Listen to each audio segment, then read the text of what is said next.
Successful कौन नहीं होना चाहता है? जो व्यक्ति जो भी कुछ कर रहा है वो उसमें सक्सेस को अचीव करना चाहता है। अगर माँ एक बच्चे का लालन पालन कर रही है तो वो चाहती कि मैं एक सक्सेसफुल मदर बनूं।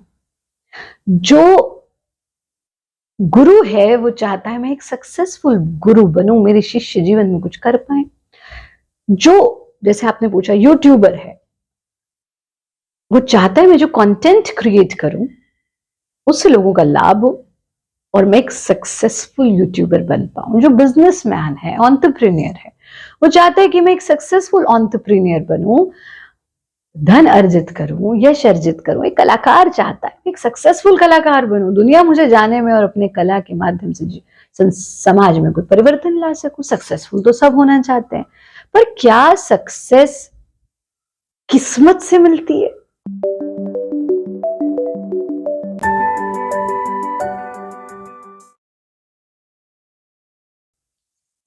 बहुत लोग कहते हैं भाई मेरी तो किस्मत ही खराब थी। आपने देखा होगा कुछ लोग एक्सट्रीमली टैलेंटेड होते हैं, ऐसा अभिनय का टैलेंट, पर ज्यादा सक्सेसफुल नहीं हो पाए। ऐसा कंटेंट क्रिएट करते थे पर एक सक्सेसफुल यूट्यूबर नहीं बन पाए। ऐसा सिखाते थे पर कभी एक सक्सेसफुल गुरु नहीं बन पाए। तो हम क्या मान लेते हैं, देखो टैलेंट तो उनमें इतना था पर किस्मत ने साथ नहीं दिया। हम सीधा सीधा किस्मत पर बात को ला करके टाल देते हैं। ठीक है, किस्मत तो है ही, हमारे संचित कर्म है, हमने जो कर्म पहले किए उनका परिणाम तो हम देखेंगे। लेकिन सक्सेस में आपको कितने भी आप टैलेंटेड हैं फिर भी कुछ चीजों की आवश्यकता है। वो क्या? कहानी सुनाए। चलो, एक बार एक टीचर ने अपने स्टूडेंट से कहा कि बेटा मैं जरा कुछ काम करने जा रहा हूं, तुम यहाँ पर एक गड्ढा खोद देना और जब तक पानी ना निकल आए तब तक खोद लेना। पानी कुछ फीट नीचे पानी है, वो निकल आएगा। स्टूडेंट्स ने कहा ठीक है सर। अब टीचर चले गए। अब वो 4-5 बच्चे थे, उन्होंने थोड़ा सा गड्ढा खोदा, 4 फीट 5 फीट पानी नहीं निकला। बोले यहाँ पे पानी नहीं है, चल दूसरे पे देखते हैं।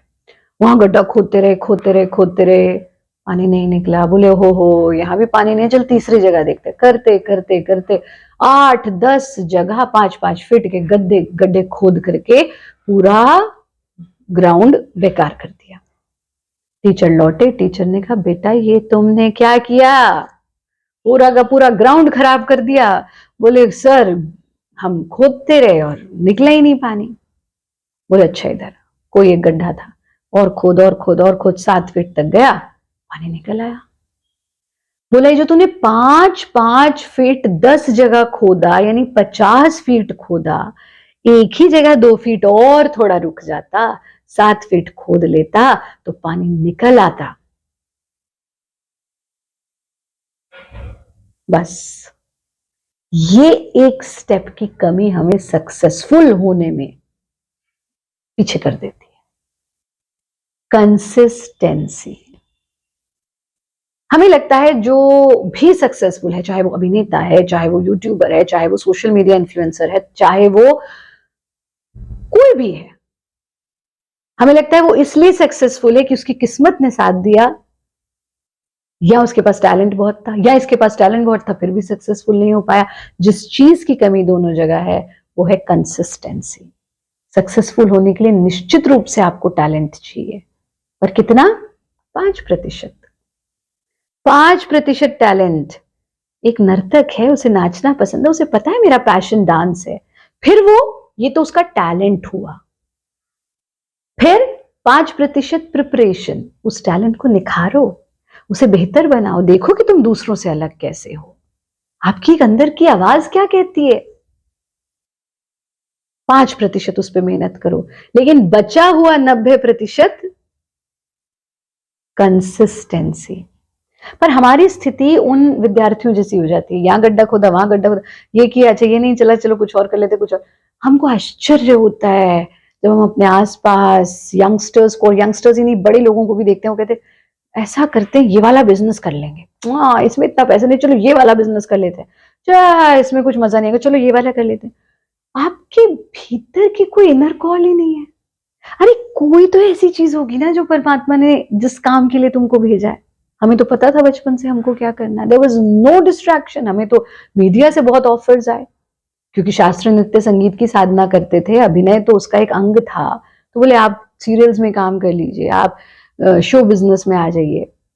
और हम विचलित नहीं हुए, क्योंकि हमें पता था हमको क्या करना है।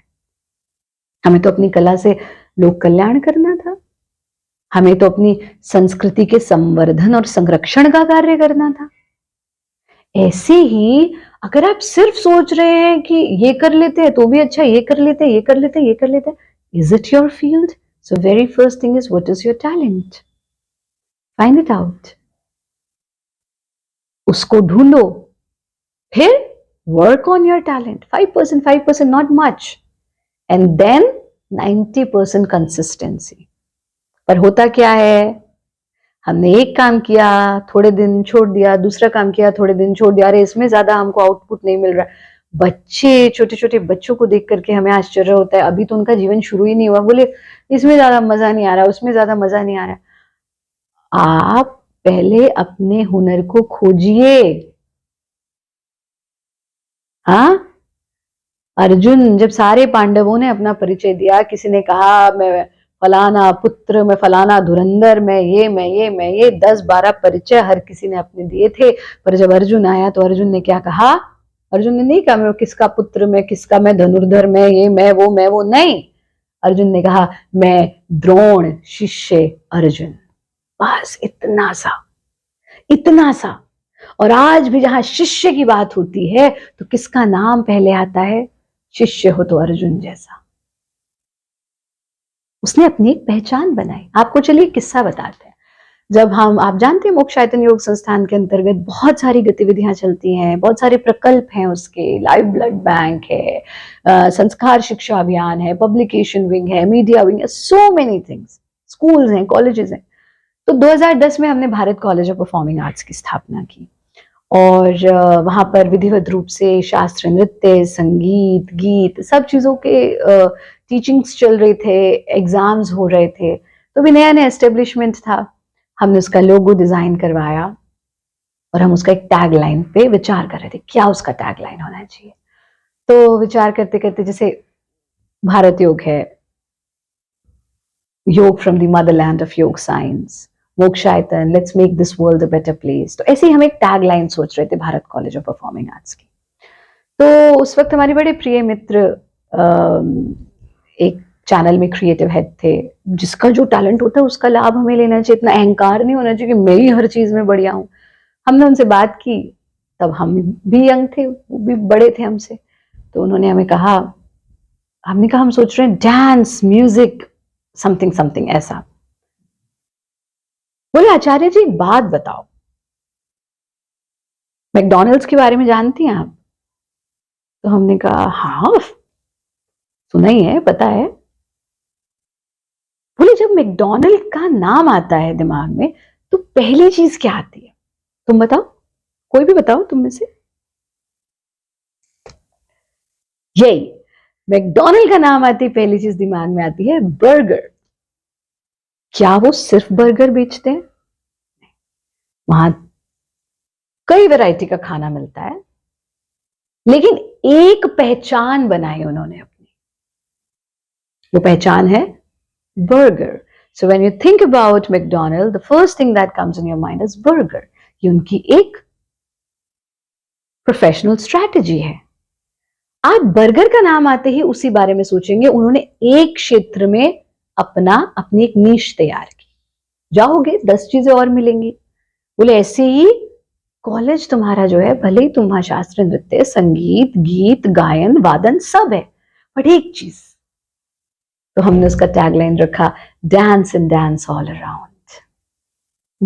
समझ रहे हैं हमारी बात? जैसे अर्जुन ये भी कह सकता था, जैसे बाकियों ने कहा मैं फलाना का पुत्र, फलाने का ये, मेरा ये धनुर्धर, ये वो नहीं। उसने क्या कहा? द्रोण शिष्य अर्जुन। आपके अंदर बहुत सारे टैलेंट्स हो सकते हैं, गड्ढे खोदते रहो, खोदते रहो, खोदते रहो, खोदते रह जाओगे, पानी नहीं निकलेगा। ठीक है, मेरे अंदर बहुत सारे गड्ढे खोदने की क्षमता है, पर एक गड्ढा तो ऐसा खोद लूं जिससे पानी निकल जाए। 4 नाव में पैर रख के गिरोगे ही गिरोगे। हम बचपन से सुनते हैं jack of all trades master of none, ऐसा मत बनो। पर आज परिस्थिति वो नहीं है। आज क्या बनना है तुम्हें? Jack of all trades, master of all trades. Still master of one thing is very important. Jack of all trades बनना पड़ेगा। जिस तरह से समाज परिवर्तित हो रहा है, जिस तरह से डेवलपमेंट हो रही है, हम वो बन के नहीं रह सकते कि इधर उधर देख ही नहीं रहे हैं एक ही दिशा में। वो भी जरूरी है, जब साधना का समय है वो भी जरूरी है, लेकिन हमें बहुत सारी चीजें आनी चाहिए आज के समय में। पर एक ऐसी चीज जो तुम्हारी विशेषता है, तो जो तो बेस्ट है, मैं कहती हूँ तुम ऐसे हो, क्योंकि जो बेस्ट होता है ना वो हर चीज में बेस्ट होता है। अब हम योग में टॉपर रहे, शास्त्रीय नृत्य में टॉपर रहे, तबले में टॉपर रहे, तो अपनी विधाओं में, थिएटर में नेशनल स्कॉलरशिप ली, हर चीज में बेस्ट। पर एक तुम्हारी पहचान बनता है और बनना चाहिए। अगर वो एक पहचान नहीं बनेगी ना तो तुम गड्ढे खोदते रहोगे। तो याद रखो कि सक्सेसफुल होने के लिए क्रिएटिविटी, हाँ, कंसिस्टेंसी और क्रेडिबिलिटी, पहले क्रिएट करो, तैयार करो, फिर कंसिस्टेंटली उस पर काम करो। रातों रात चमत्कार नहीं होते मेरे बच्चों। कंसिस्टेंसी, आज जो तुम आचार्य प्रतिष्ठा देख रहे हो वो रातों रात थोड़ी ना बनी है। आज हमको इतना अच्छा लगता है जब हमारे ऑनलाइन कोर्सेज में कुछ ऐसे साधक आते हैं। एक आई अभी ध्यानम कोर्स में, तो बोली आकर के, गुरुजी ये लोग तो अब आपको यूट्यूब पे देख रहे हैं या आपके डिस्कोर्सेज अटेंड करते हैं, हम तो जब आपका जी पे प्रोग्राम आ करते थे आप छोटी सी थी, तब से आपके शिष्य हैं। एक लंबी यात्रा तय की, लेकिन कंसिस्टेंट रहे। किसी कंट्रोवर्सी में पड़ जाओ फिर रातों रात फेम मिल जाए, वो फिर रातों रात खत्म भी हो जाता है। आप कितने कंसिस्टेंट हैं अपने काम में। तो पहली चीज creativity, second is consistency and third is credibility. जब आप कंसिस्टेंटली एक क्षेत्र में काम करते हैं तो आपकी क्रेडिबिलिटी बननी शुरू होती है।